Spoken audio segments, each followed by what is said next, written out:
ẹ̀yin governor president ẹ̀yin tẹ́ ṣèjọba tẹ́ lólé ayé jàtijàti Sani Abacha dà lẹ́ni ẹ mọ̀ pa lágbára làwọn náà ẹ ti wá gbàgbé yóò dáa fún ẹ Solomon Ajúmọ̀bí ẹ wo Ajúmọ̀bí bó ṣe tẹ Ìbàdàn sùkàsùkà dọ́ngbà tó kú tán kọ́ so ti wá réèyàn nínú sàárè yẹn tó ti wà pẹ̀lú ẹ̀ ń bẹ̀ so ti jí ó ti wá lólé ayé ó ti ń lo ipò bó ṣe ń lò tẹ́lẹ̀tẹ́lẹ̀ ipò tó ń lò yẹn tó ti padà lò ó ṣé ìgbésí ayé tó ń gbé yẹn tó ti rí Abba Kyari ńkọ́ eléyìí tó lọ yóò dáa fún ọ Tresor Tosin God bless you ó mà tọjọ́ mẹ́ta ẹ̀yin náà wo Abba Kyari ó ń dà lẹ́ni àwọn náà lo ilé ayé báṣubàṣu níbi tí ilé ayé tí wọn coronavirus ló tiẹ̀ tó pa wọ́n lùkúlùkù ló pa àwọn coronavirus ló gbẹ̀mí wọn àbẹ́ẹ̀rí nǹkan àwọn governor àwọn president àwọn kìnìkan rẹpúrẹsẹ coronavirus ló kásẹ̀ wọn lẹ̀ àbẹ́ẹ̀rí ilé ayé kòró ló gbé wọn dì ló gbá wọn dì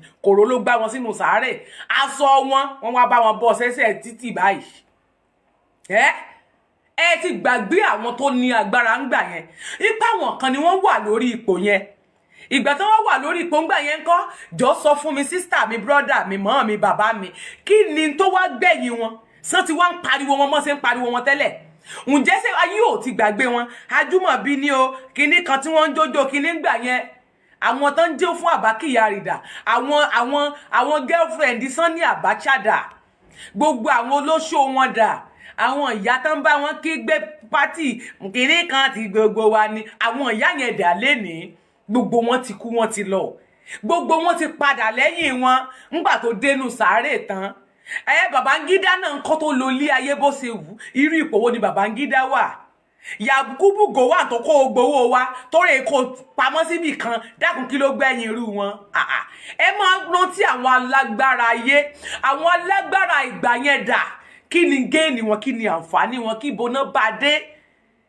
ẹ̀yin wá ń lo ilé ayé bíi pé kò sẹ́ni tó fẹ́ mú yín ẹ ń lo ilé ayé bíi pé kò sẹ́ni tó lè gbà yín ẹ ń lo ipò Láyà Muhammed náà ń pa irọ́ ó ń ṣèṣì ayé anyways kò lè dùn mí fún ẹ ń tí ẹ náà ìwọ Láyà Muhammed ebo o ti wí bẹ́ẹ̀ o dẹ̀ ti ṣe bẹ́ẹ̀ o ti ní kí wọ́n tọwọ́ ó ní kí Facebook yẹn kan ṣiṣẹ́ lérí ẹ̀ wọ́n dẹ̀ ti ṣiṣẹ́ lórí ẹ̀ any news tó bá ti jáde ní Nàìjíríà kan máa tọwọ́ bọ̀ wọ́n ni anything from Nigeria kan máa ṣe báyìí fún wọn ṣé bẹ́ẹ̀ dẹ̀ ti gbìyànjú ẹ̀ ṣùgbọ́n èmi àwa gbàdúrà fún yín pé gbogbo ń tẹ́ ẹ ṣe yẹn bẹ́ẹ̀ ṣe gbé bribe tẹ́ ẹ gbé owó tó yẹ kẹ́ ẹ fún àwa kẹ́ ẹ fi ṣe nǹkan sílùú kẹ́ ẹ fi fún wa níná ẹ lọ fi bribe Mark Zuckerberg for odidi ọdún mi méjì àbọ̀dún kan àbí ọdún bíi mẹ́ta bóyá láfta àǹbísàn Tinubu bóyá gbẹ̀yẹ̀ lẹ́tọ̀ sí Facebook lẹ́lẹ̀ tẹ́ ẹ̀ ní tó san owó fún wọn mọ́ so that àwọn nǹkan tẹ́ ẹ̀ ń ṣe yẹn á lè lọ ń gbà yẹn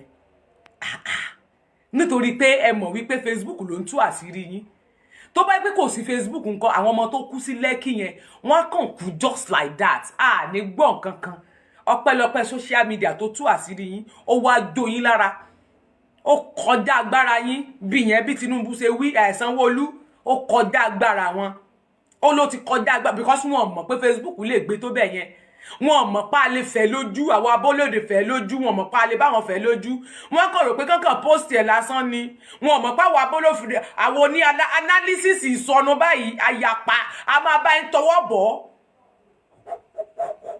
a máa bá ń go deeper sínú ìgbésí ayé rẹ tó bímọ tiẹ̀ ó wá ń fún ara rẹ wọ́n náà lọ ní kán lọ sun lé ìyá rẹ ná kán lọ sun lé family house yín ná ẹ̀yin náà lẹ́ lọ rè sun lé iṣẹ́ yín ná ṣé mọ̀ pé fúnra yín náà lẹ́ ń fọwọ́ ara yín ṣera yín torí ẹ̀yin gangan nítumọ̀ fúnra yín tó bá pẹ́ ẹ̀yin gangan ṣe nǹkan tó tọ́ ẹ dákun ṣé wọn ò lè yín ká ni ẹ dákun kí ló wà nínú pé ẹ̀yin mo ṣèlérí fún orílẹ̀-èdè mi Nàìjíríà ẹ dúró ní bẹ́ẹ̀ tó ṣe ń fi ògùn búra tó ẹ sì ń ṣe kà wọn ò gbé Bíbélì lé yín lọ́wọ́ wọn ò gbé Kúránì lé yín lọ́wọ́ ẹ dákun o èmi ò sọ kinní kan fẹ́ yín tẹ́ ń gbá mi gbébọn léwu tẹ́ ń gbé Kúránì èmi ò fẹ́ ẹbí mi lọ wá omi ayé lála ló kù báyìí tá máa fi búra fún gbogbo ẹ̀yin tẹ́ bá ti lẹ́ ẹ fẹ́ jẹ gọ́fúnà ẹ fẹ́ jẹ gọ́fúnà ẹ fẹ́ jẹ rẹ́pù kankan omi ayé lála tó bá ti ṣe báyìí kan pọ̀n mi sí ọ nínú ni kó máa gbékùn kiri kan pọ̀n mi sí ọ nínú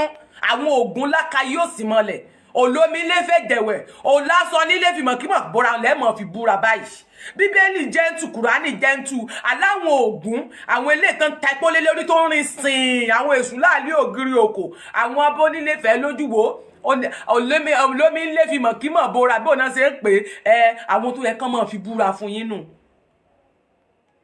ẹ wá ń fi bíbélì búra bíbélì tó yẹ pé ó gentle àti tọ́ta ti ní jésù bọ́ ṣe jésù ti dé ni bọ́ ọ bá ti kú di jésù tí ẹ ti dé gbàgbé jẹ́ sọ fún wọn ògún láàmọ̀ fi bu yín láàmọ̀ fi búra báyìí àwọn ògún lákàyé àwọn omi ayé lála kan pọnmi sí ọ nínú ṣùgbọ́n náà nǹkan ẹni tí ó lọ pọnmi kan ó tún ti gbàbọ̀dè ní nàìjíríà bọ́ọ̀lù ẹni tí ó lọ pọnmi gan wọ́n tó fún lówó ẹni tí ó lọ pọnmi gan wọ́n fún lówó ẹni tí ó ràn yàn gan pé kán lọ pọnmi wá ṣé n tán fi mú àwọn afọbajẹ tán fi owó bírèbù àwọn afọbajẹ tán fi owó bírèbù àwọn afọbajẹ lẹ́wà níwọ̀n ẹ wá lọ́wọ́ wọn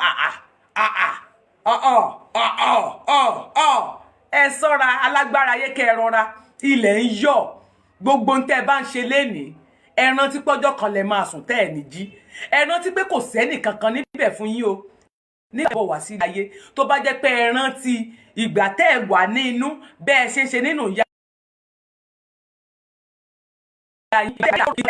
kí ló tẹ̀ ń flag mi sẹ́ yọnu ni kí ló tẹ̀ mò ń skip báyìí ẹ dákun o ẹ dẹ̀ wá ń skip ìgbésí ayé yín skip ni jẹ́ ó dáa bóyá mo ti ń sọ̀rọ̀ mo ti ń bu yín jù ẹ má wọrí ẹ jẹ́ kí n play fídíò tí mo fẹ́ play tèmi èmi á play fídíò tí mo kú bá ti gbé wá kẹ́ ẹ lè mọ̀ wípé wọn ò ṣàánú àwọn ọmọ ọlọ́mọ tí wọ́n wà ní hospital àwọn ọmọ ọlọ́mọ tó wà ní hospital wọn ò ṣàánú wọn kò dé yẹ kó rí bẹ́ẹ̀.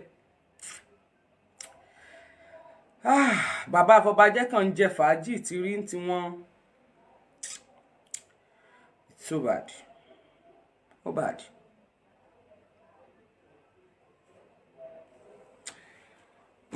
Mo ń bọ̀. Àwa ó máa sọ tiwa pé kẹ́ ẹ dẹ́kun ìwà ìbàjẹ́.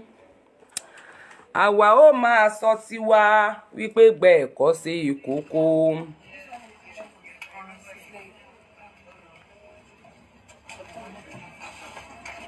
Mo fẹ́ kẹ́ máa rí. Mo ń bọ̀.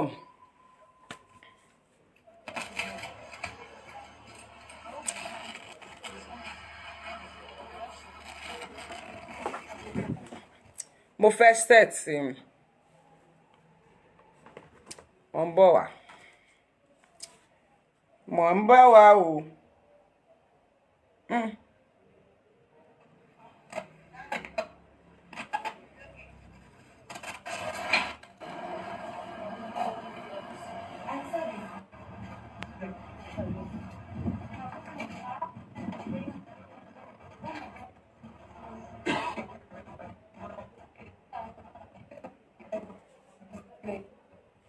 Tẹ́ bá ra àwọn ọmọ ẹ̀ mo ń bọ̀ mo ṣe bí mo download ẹ̀ tán ní download ẹ̀ tán.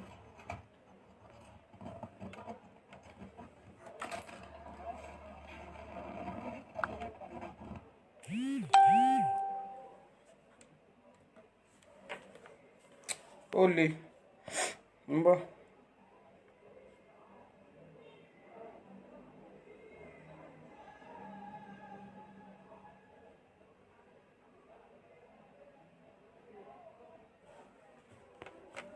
Gbà tí tẹ́yìn wáyé pé ayé ìbá nǹkan jẹ́ kò sí wàhálà bàbá tẹ́ẹ̀bá járí gbé ní fídíò iṣẹ́ ayé yín ni àbá ń gbé ní ọ́díò ló bá tán wàhálà yín pọ̀ wàhálà yín pọ̀ ẹni sọ̀rọ̀ èmi ò mọ̀ tẹ́ fẹ́ gbà nínú ẹ̀ nínú sẹ́ẹ̀bí wọ́n tún ti yọ kúrò lórí péèjì wọ́n ti yọ dàgbò mo fi pamọ́ síbì kan mo lè fẹ́ gbé sí máa stọ̀ rẹ̀ ní òpó nóòṣì wíwà yín bá jọtọ̀ lọ́run lójú ẹ máa retí ọjọ́ àti sùn ẹ máa retí. So that's our biggest problem. How do we take them to a place where they can get proper surgical intervention. So how many people do you have here? One is in theater, that's 3. How many people do you have here? One is in theater, that's 3. I think we have about 17. But not 17. More than 17. I personally brought you. You on the stage. That time it could be 20 something. Who was it? Those are changing and keeping our business on left. Okay. So what we have now I was there. 5 there, 8 currently. 8, okay.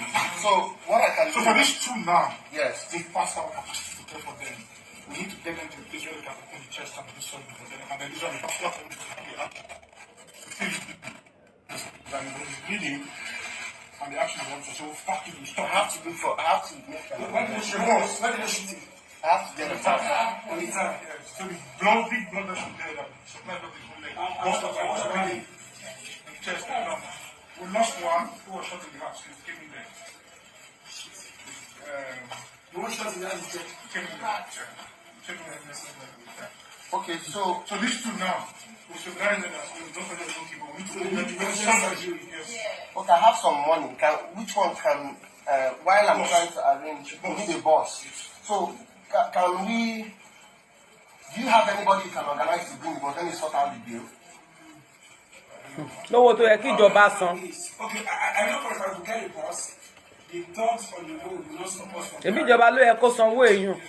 And I don't think any military personnel will stop us from carrying gunshot. We're not going for, I think I'm better.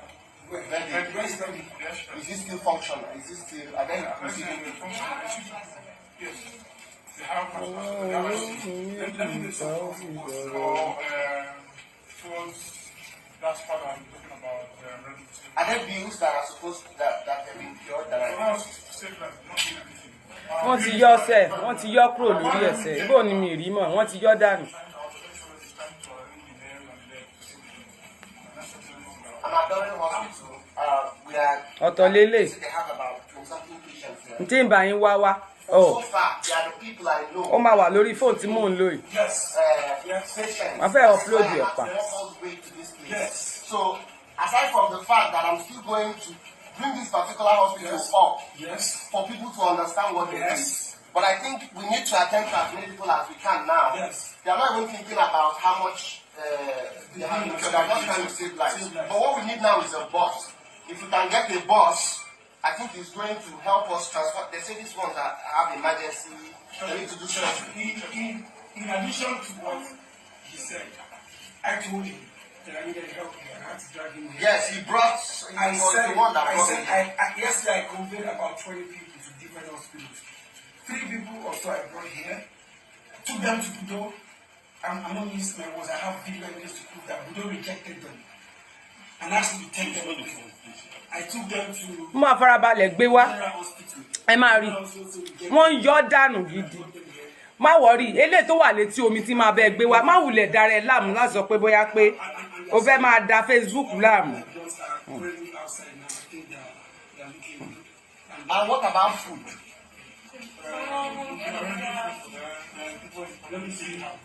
ẹ má wọrí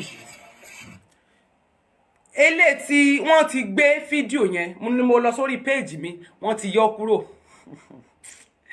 dúdú kí ló ń sẹ́yìn mo sáré pé fóònù mi nọ́ọ̀kì lẹ́ẹ̀mẹ́wàá kí ló dé tẹ̀ ń yọ dànù ẹ bá má yọ ṣé bí ẹ máa change ní tán bá sọ fún yẹn adẹ́ sọ fún yẹn ẹ dẹ̀ yí padà ẹ máa ṣe nǹkan tá a bá fẹ́ ni ẹ dẹ̀ lọ tọ́jú àwọn ọmọ yẹn torí pé ẹ ti rí pé àwọn kan kò kú ẹnì kókó òkú blank ammunition ni wọ́n lò but gbogbo àwọn tó wà lọ́spítà káàkiri ṣé bẹ́ẹ̀ ní kò sẹ́ni kankan tó ń dìde ṣé blank ammunition ni àwọn ọmọ tí wọ́n wà lórí bẹ́ẹ̀dì yìí àwọn tí wọ́n tiẹ̀ wọ inú panel yẹn bẹ̀ yẹn kódà so kàn mọ́ bàgbà sí yín síta ẹ̀ tún yọ kúrò ẹ̀ ń yọ dànù ẹ ti síkì gan o mo tẹ̀ ní ìbélépè délé ni mo ní ìbélépè wá jẹ́ ń sọ kinní kan fún yín